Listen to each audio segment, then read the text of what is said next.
오늘 이 밤에 오신 여러분들을 주님의 이름으로 환영합니다.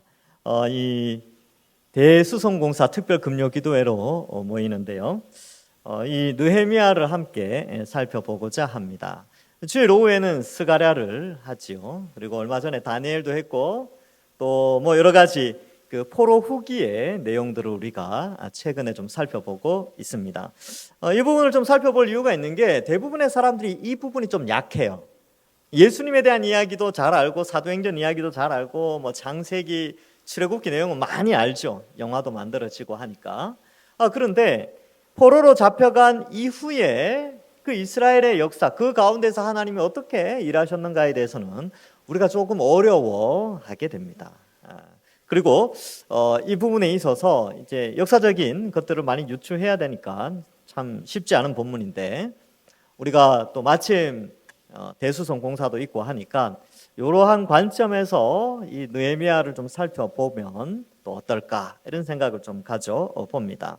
역사적 배경이 조금 필요한데요. 여러분, BC 536년에 이 페르시아가 바벨론을 점령하고, 페르시아가 물론 바벨론은 538년에 점령을 하는데 536년 고레스 원년 때에 고레스가 페르시아 전체의 제국을 거의 이제 마무리하고 대왕으로 오르면서 이 제국 아래에 포로된 자들에게 해방을 선언합니다.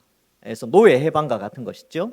그리고 돌려보낼 때는 그들이 노동한 대가를 다 지불해서 각 나라로 돌려보내는데, 특별히 유대 민족들에게도 그 혜택을 주어져서 너희 민족으로 돌아가서 너희 하나님께 성전을 짓고 예배드려라 라고 하며 조서를 내려서 이제 1차 포로로 돌아가게 하죠. 그게 BC 536년입니다. 그런데 536년에 돌아갔지만 이 성전을 지으려고 했는데 굉장한 방해 세력들이 있었습니다. 그래서 방해 세력들 때문에 성전을 잘 짓지 못하다가 BC 520년 이 다리오 제2년 때에 대해서야 학개와 스가랴가 다시 성전을 짓자라고 해서 성전을 거의 다 짓게 됩니다. 그런데 문제가 좀 발생합니다. 성전은 잘 짓고 했지만 여전히 외부의 침입과 관리가 잘 되지 않아서 성전은 성전대로 있지만 성전을 둘러싸고 있는 성곽, 그러니까 이 도시 안에 성전이 있지요. 도시 안에 성전이 있는데 도시를 둘러싸고 있는 성곽, 성벽이라고도 하고요.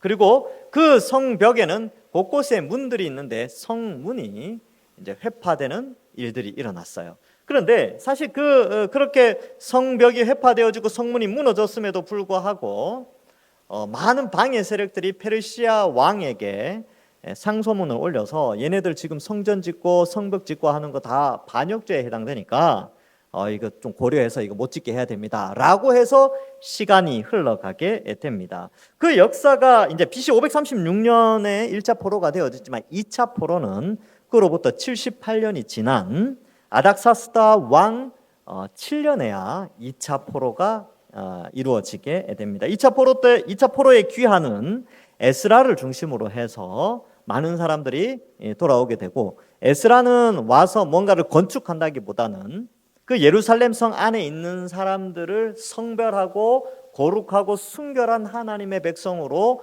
개혁하는 일에 힘을 쓰게 됩니다. 그러나 여전히 이 건축학적인 부분에 있어서 성전이나 성벽 이런 부분들이 상당히 약화되어 있었고, 특별히 이 아닥사스다 왕 때의 술관원으로 있었던 이 느헤미야는 늘 이 유다에 대한 관심을 가지고 있었는데, 마침 성벽과 성문이 불탔다는 소식을 듣고 굉장히 가슴 아파하게 됩니다. 그래서 에스라가 2차 포로 귀환을 한 후 13년이 지나서 아닥사스다 왕 제20년째 하나님이 느헤미야를 유다로 보내게 되죠. 그 내용은 앞에서 우리가 살펴보았습니다. 그래서 지난주에 기억나십니까? 하나님의 선한 손길이 도우셔서 3차 포로 귀환을 하게 되는데, 3차 포로 귀환의 목적 역시 두 가지입니다. 성벽과 성문을 재건하는 것과 또한 그 성벽 안에 있는 이스라엘 사람들의 종교개혁, 신앙의 개혁을 위하여 느헤미야가 이 유다의 총독으로 가서 이 일을 완수하게 됩니다. 자, 그래서 이제 유다에 도착을 했고요. 이제 11절에 보면 내가 예루살렘에 이르러 머무른 지 사흘 만에 느헤미야가 이제 유다의 총독으로 가게 됩니다. 유다의 총독으로 가서 예루살렘에 머물고 3일째 되는 날 밤에 움직이게 되지요. 12절에 보면 내 하나님께서 예루살렘을 위해 무엇을 할 것인지 내 마음에 주신 것을 내가 아무에게도 말하지 않고 밤에 일어나 몇몇 사람들과 함께 나갈세, 이렇게 되어져 있습니다. 그래서 여러분, 이 느헤미야는 예루살렘에 있는 성문과 성벽이 불탔다는 소식을 듣고 그것이 그에게 사명이 되어서 기도하게 됐지요. 그래서 사실 실제로는 눈은 멀리 있었지만 영적인 눈을 들어서 하나님의 임재가 있는 예루살렘, 하나님의 통치와 하나님의 백성들과의 교제가 있는 그 예루살렘 성전과 그 성벽을 돌아보고자 하는 그런 마음이 있었는데, 그러한 예루살렘을 위해서 무엇을 해야 될지 그의 사명을 점검하기 위해서 밤에 나가서 보게 됩니다. 여러분, 이 성벽이라는 것이 어떤 의미가 있냐면요, 그 성 안에 사는 사람들을 보호하고 또 안전을 책임져 주게 됩니다. 그래서 예루살렘 성벽이 있음으로 말미암아 외부의 침입에서 성벽 안에 있는 사람들은 보호를 받게 되죠. 근데 이 성벽이 무너져 있고 성문이 회파되었다는 것은 누구든지 예루살렘 안에 들어와서 하나님의 백성들을 공격할 수 있는, 안전이 확보되지 않은 그런 상황 속에 예루살렘이 존재하게 되는 것이죠. 예를 들면 이런 거예요. 여러분들의 집이 있는데 여러분 집 대문이 없어졌어. 누가 떼갔어. 그럼 어떻게 됩니까? 불안하죠. 예. 뭐 벌레들이 많이 들어올 수도 있고, 지나가는 사람이 여기 문이 없네 하고 들어올 수도 있고, 그럼 얼마나 그 보호가 되지 않습니까? 집이라는 것은 문을 통해서 안전하게 보호받는데 그 문이, 벽이 다 사라지게 된 것이죠. 자, 이렇게 되어져서 성벽이 무너지면 사람이 제대로 살지 못하게 됐지요. 하나님의 백성들이 그 안에서 안정을 누리지 못합니다. 자, 그렇다면 여기서 우리가 해볼 것은, 이것이 비록 2500여 년 전의 사건이긴 하지만 오늘날 우리와 무슨 상관이 있는가라는 것을 한번 생각해 봐야 됩니다. 오늘날의 무너진 성벽과 성문은 무엇으로 이해되어질 수 있는가? 여러분, 교회 안, 이제 우리가 예수 그리스도를 믿음으로 말미암아 하나님의 백성이 되었죠. 우리도 이제 하나님의 백성으로 보호를 받는데, 그 우리를 보호하는 성벽과 성문의 역할을 하는 것이 이 시대에는 뭘까요? 이 시대는 바로 우리를 보호하는 것은 이 성경 말씀입니다. 그래서 이 성경 말씀이 우리의 신앙을 보호해주고, 이 시대 타락한 문화 속에서 우리가 하나님의 백성으로 거룩을 유지하며 구원에 이르도록 우리를 보호해주는 성벽과 성문의 역할을 하는 것이 바로 이 성경 말씀이고, 이 성경 말씀이 가르치는 곳이 교회 공동체이지요. 그렇다면 성벽이 불타거나 성문이 무너졌다는 것은 이 하나님의 말씀, 우리를 보호해주는 말씀이 무너지거나 말씀이 변질되어지거나 말씀이 사라졌을 때, 혹은 말씀이 제 기능을 발휘하지 못할 때에 우리는 보호받을 수가 없습니다. 이것은 역사가 우리에게 보여주는데요, 말씀에서 떠난, 혹은 말씀을 소홀히 하거나 말씀이 교회 안에 있지 않고 말씀이 아닌 다른 외부의 적들이 교회 공동체 안으로 들어왔을 때 어김없이 하나님의 백성들은 타락하게 되었습니다. 가톨릭이 그랬죠. 수많은 이단들이 등장했고, 그와 유사한 기독교라고 이름 칭한 수많은 단체들이 등장하게 된 것입니다. 그래서 참된 하나님의 백성들이 보호받지 못하는 그런 상황에 있지요. 오늘날도 마찬가지입니다.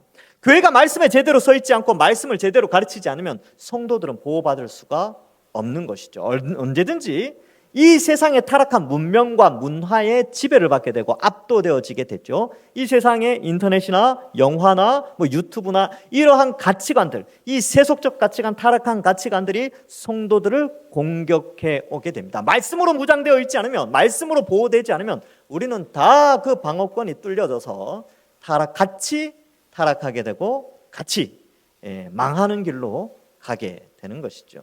그래서 이 시대에 여러분, 우리가 이걸 볼 수 있어야 돼요.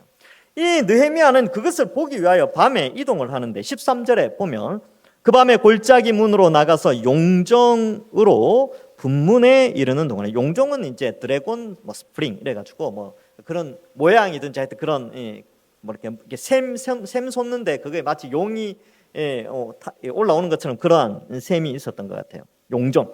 그리고 분문, 그 정화조 같은, 그러니까 이제 그죠? 배설물을 빼내가는 그런 문. 사람들이 잘 안 가겠죠. 이러한 문에 이르고 또 예루살렘 가는 동안에 보니까 예루살렘 성벽이 다 무너지고 성문이 불타 있는 것을 눈으로 보게 됩니다. 거기 보니까 본이라고 되어 있는데 이 단어가 검사하다 이런 뜻이에요.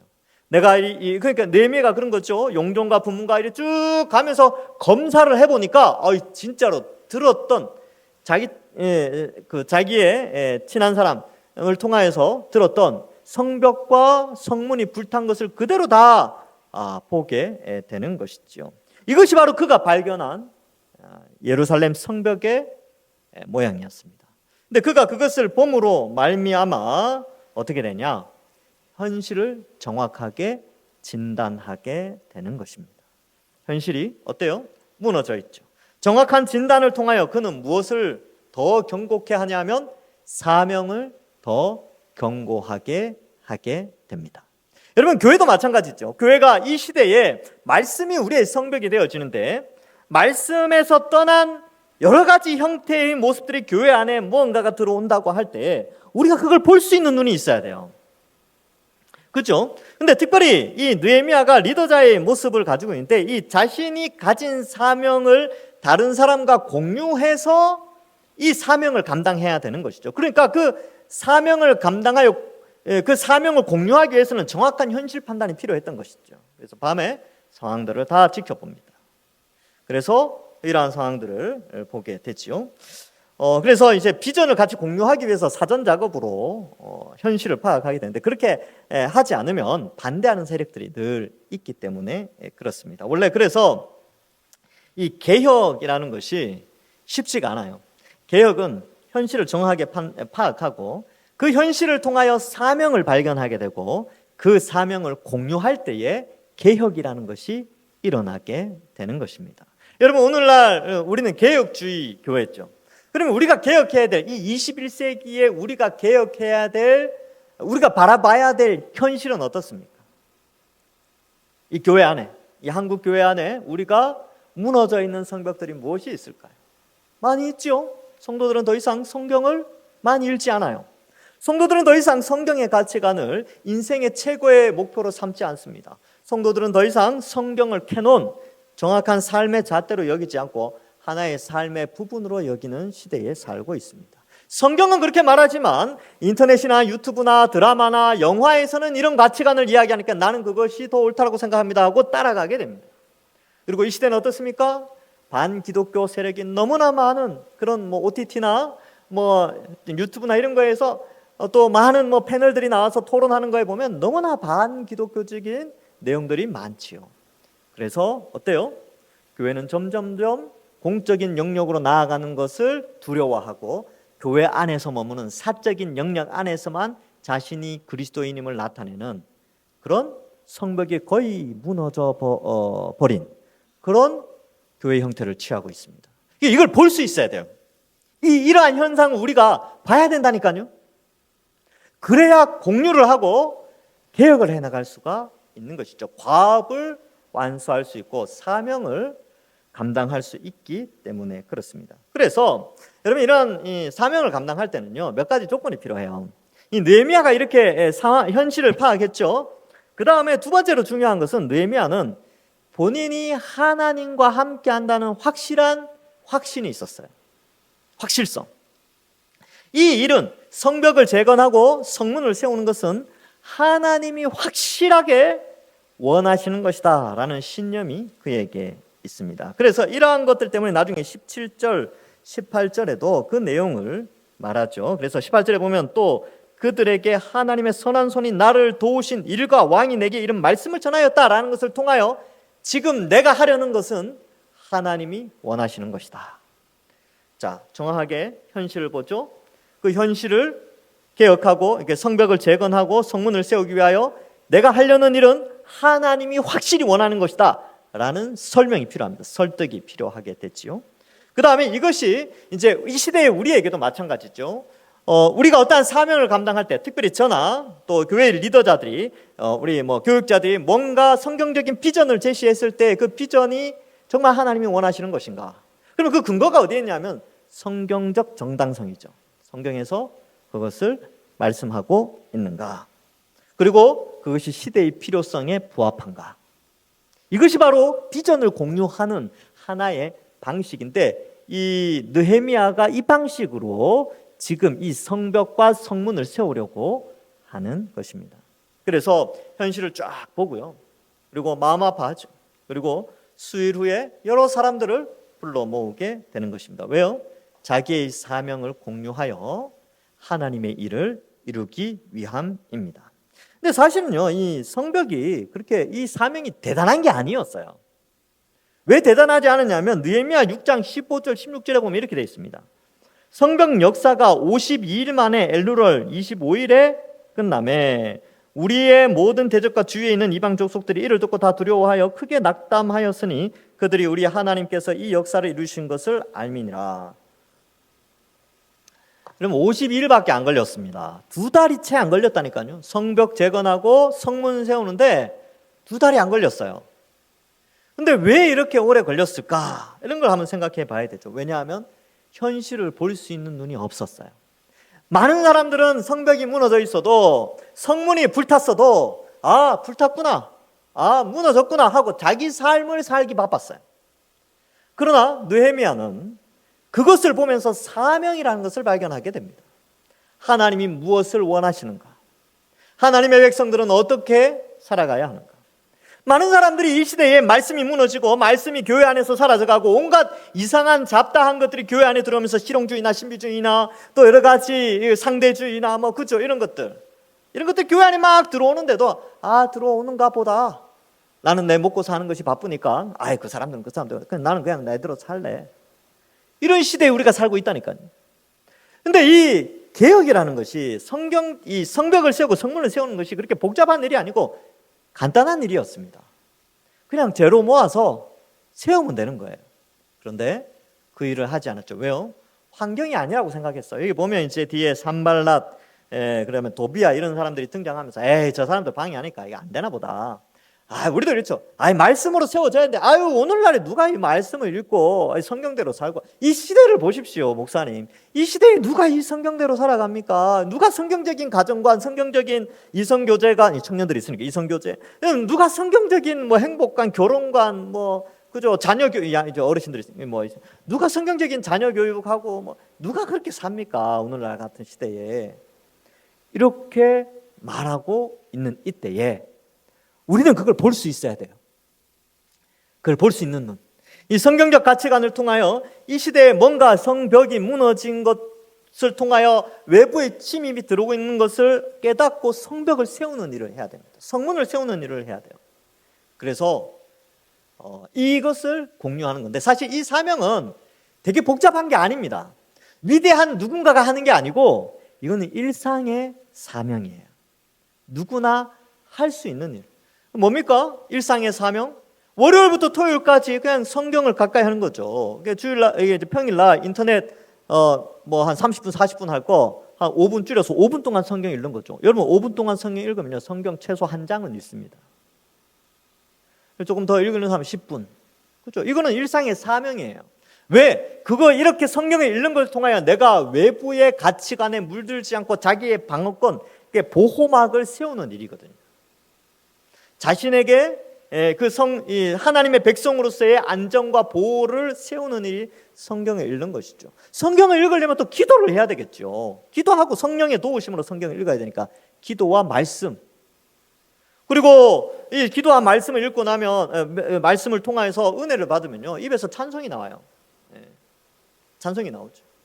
그래서 이러한 것들을 통하여서 우리가 이 시대의 사명을 감당하는 것입니다. 이건 어려운 게 아니에요. 여러분, 많은 사람들이 사명을 감당한다 그러면 느헤미야처럼, 여호수아처럼, 베드로와 바울처럼 그렇게 생각하는데 그렇게 어려운 게 아닙니다. 사명은 일상을 통해서 나타나는 거예요. 저 같은 이제 목회자들 같은 경우는 성공한 목회자를 샘플로, 아니요, 그냥 평범한 목회자들이 사는 목회자에게 사명을 감당하면 되는 거예요. 여러분들도 마찬가지로 그죠, 유명한 출세한 성공한 장로님들, 권사님들, 집사님들, 그런 것들이 우리의 샘플이 아니에요. 우리는 그냥 일상의 사명, 우리 삶 속에서, 내게 주어진 삶 속에서 하나님의 백성으로서의 거룩을 또 이 성벽, 우리를 보호해주는 이 하나님의 말씀을 알아가고 배워가면 되는 것입니다. 이것이 바로 우리의 사명이죠. 그것을 봐야 됩니다. 제가 보는 것을 여러분들도 봐야 되는 것이죠. 그래야 공유할 수 있고 교회가 안전하게 되는 것입니다. 저희 사명은 뭐겠습니까? 이 교회 안으로 지금 엄청나게 많은 세속적인 이 세상의 가치관들이 교회 안에 들어오는데 이걸 막아내는 게 제 사명이에요. 이걸 막아내는 수단이 뭐냐? 결국은 말씀을 잘 가르치고 성도들이 말씀의 보호막을 스스로 가질 수 있도록 훈련시키고 권유하고 권면하는 것이 저의 사명이고 이것을 여러분들이 공유해야 하는 것입니다. 그래서 설교를 통하여서 또 성경 공부를 통하여서 이것을 계속 설명하겠죠. 이런 것들이 좀 필요합니다. 또 이제 느헤미야 같은 경우는 이제 밤에 이렇게 상황을 쭉 지켜봤잖아요. 이런 것들은 뭐냐 하면 오늘날의 이 시대에 무너진 것이 무엇인지를 가르쳐주는 많은 책들이 있어요. 이제 그 나중에 제가 여러분들하고 공유할 책들인데 제가 안식년 때 제가 안식년 이야기니까 목사님 교회 안 나오시려고 그러나 그게 아니고 안식년이라는 것은 7년을 의미하기 때문에 7년째는 여러분들하고 북쉐어링을 좀 하려고 합니다. 어떤 걸 하냐면 도대체 무엇이 무너져 있는가? 여러분 잘 몰라요. 우리 일상에 우리의 개인의 삶이 바쁘기 때문에 교회라는 공동체 안에 뭔가가 무너져 있는데 이 시대에 그 무너진 것이 무엇인지 잘 몰라요. 그럼 그게 뭔지 저랑 같이 공유하는 시간입니다. 책들을 통하여서. 제가 이제 예상하고 있는 책들 몇 가지가 있는데 신학 실종 이런 책들이 있고 진리 전쟁 이런 책들 그런 것들이 있어요.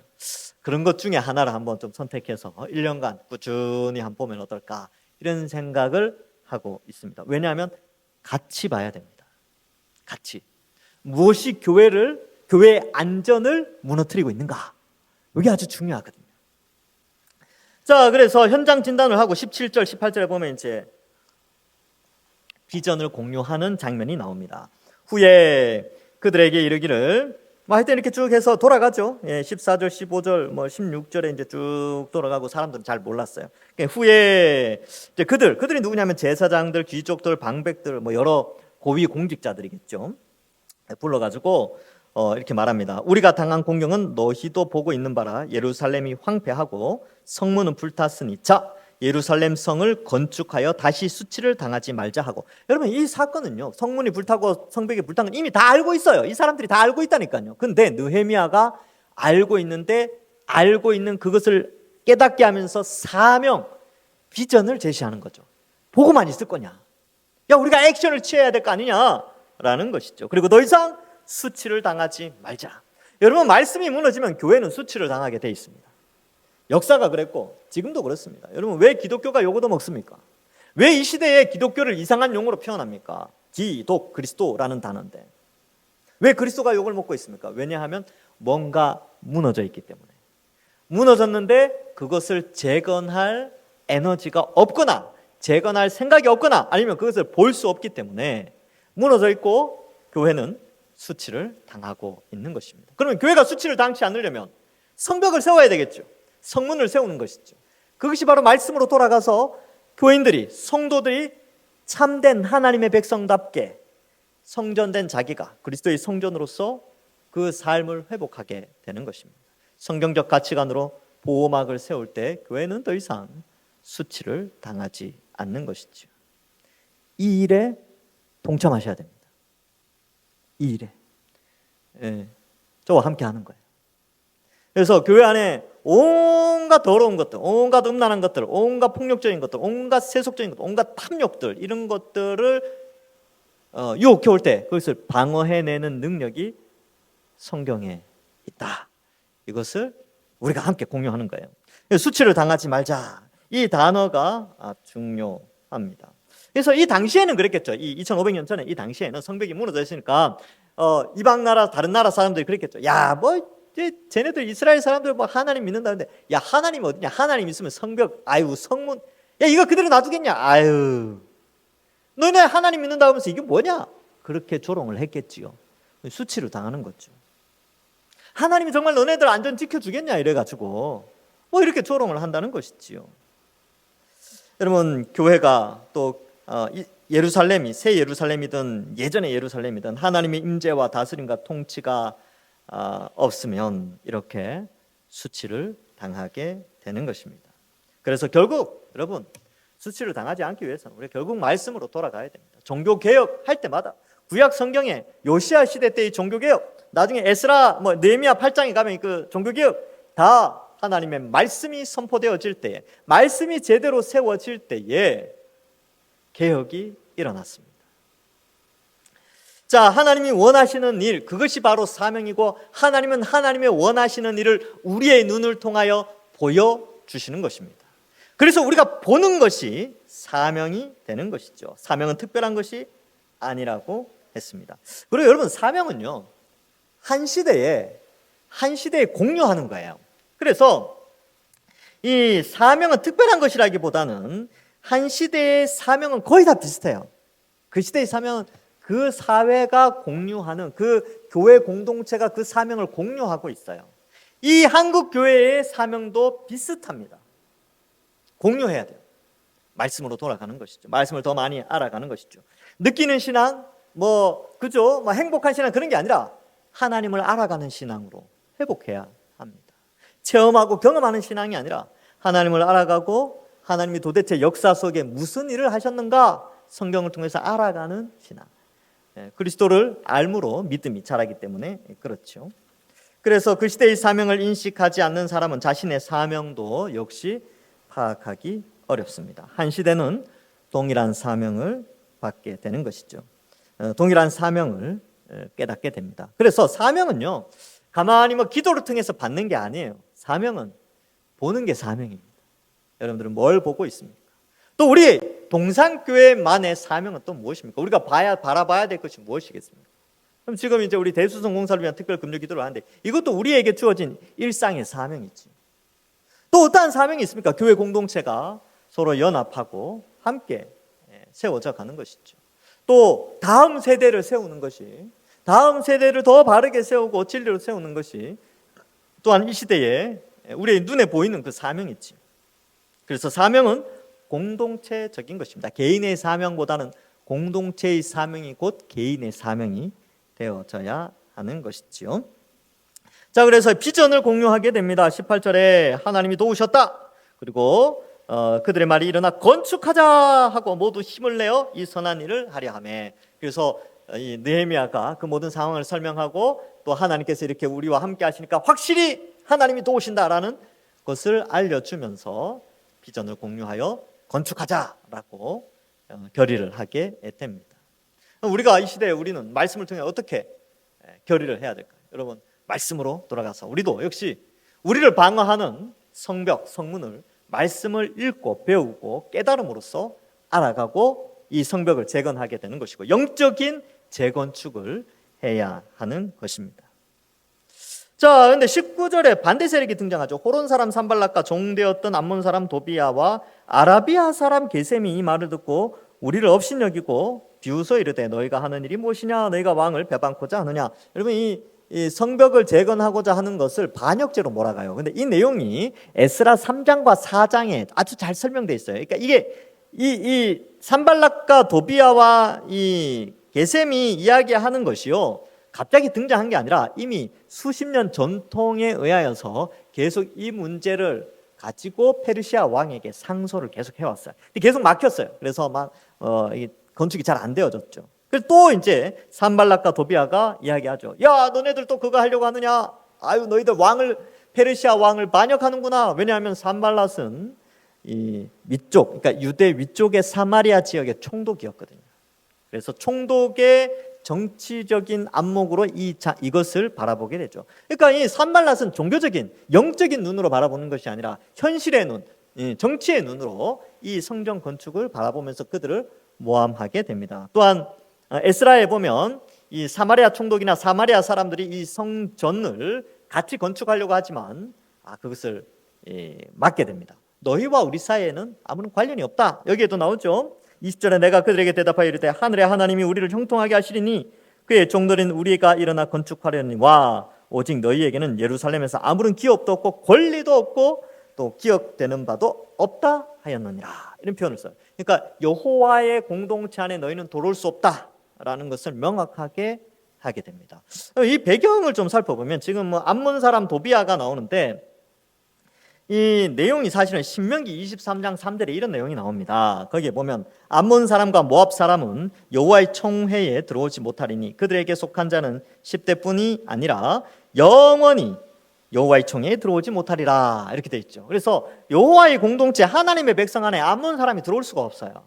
그러니까 배제시켰는데 이 호론 사람이라고 하는데 호론이 벳호론을 의미하는 것이냐 모압 지역에 있는 호로나임을 의미하는 것이냐 뭐 이런 논란이 있지만 논란이라기보다는 의견이 있지만 어쨌든 이들은 순수 유대인이 아니기 때문에 영적인 의미에서 그들과 동참하여 이것을 할 수 없다는 것을 느헤미야가 말해주고 있습니다. 그래서 느헤미야는 두 가지 방식을 쓰고 있죠.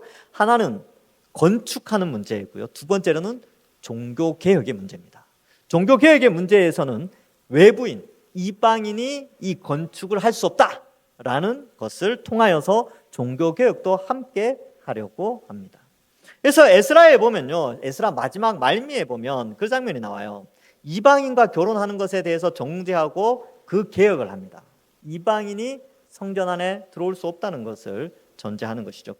그러한 배경 아래에서 느헤미야 역시 이방인이 성벽과 성문을 건축하는 일에는 상관이 없는 자들이다라고 배제하며 하나님의 백성들의 거룩함, 순결함을 유지하려고 노력하고 있다는 것을 보여주고 있습니다. 이것은 결국 우리가 성경적 신약 시대에는 성경적 가치관으로 성벽과 성문을 우리가 세워나갈 때 이방 사상이나 이방의 가치관이 우리 속에 들어와서 교회 개혁을 함께 할 수 없다는 겁니다. 우리는 세속의 가치관을 우리 속에 끌어들여서 교회를 부흥시키거나 그렇게 해서는 안 돼요.